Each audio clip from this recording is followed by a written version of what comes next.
The final concept in this unit deals with power, and power is simply a rate at which work is done. Now, the one thing you're going to have to remember here is that work and energy are interrelated. They're the same things. The first question asks, if a horse performs 15,000 joules of work pulling a wagon for 20 seconds, what is the horse's power? So we have our relationship, and that is power equals work divided by time. It's a rate, and anytime you have a rate, time is going to be in the denominator. So the power is going to be 15,000, and that's joules, divided by the time, and the time is 20 seconds. We're going to get a new unit, and that new unit is called a watt.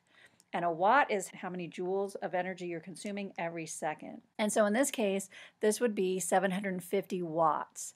That's the power that the horse is expending by pulling this wagon. So the unit for power is going to be a watt. Here's a second example, and it says it takes 50 seconds, so we know we have our time here is 50 seconds. And we're going to lift 1.5 kilograms of books to a height of 7 meters. My height is 7 meters. And so we know the power equals work divided by time, but this time you were not given the work. But remember that work equals force times distance, and when you're lifting something, that force is going to equal the weight of the object, and the distance will be how high up. Look, they're the same things.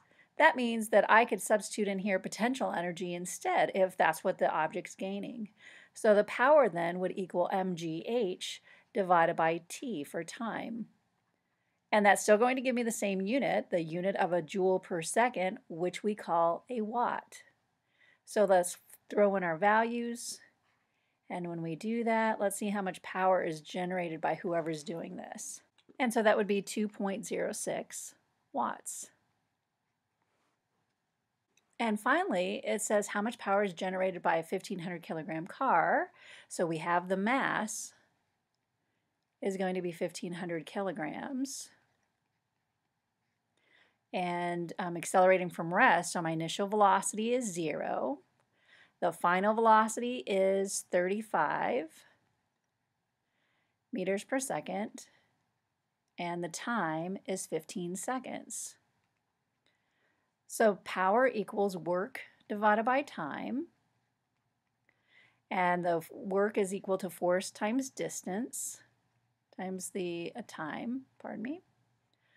Well, this work is going into what kind of energy? What kind of energy is my car gaining?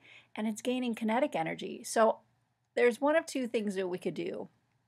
You could either go in here, solve for the acceleration, find the force acting on the car, find the distance that the car travels, substitute that in there, or just go in and realize that that work is going to go into the kinetic energy of the object and go right to 1/2 mv squared.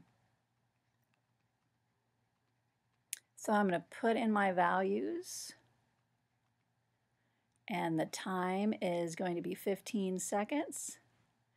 I solve for power, and that gives me 61,250 watts.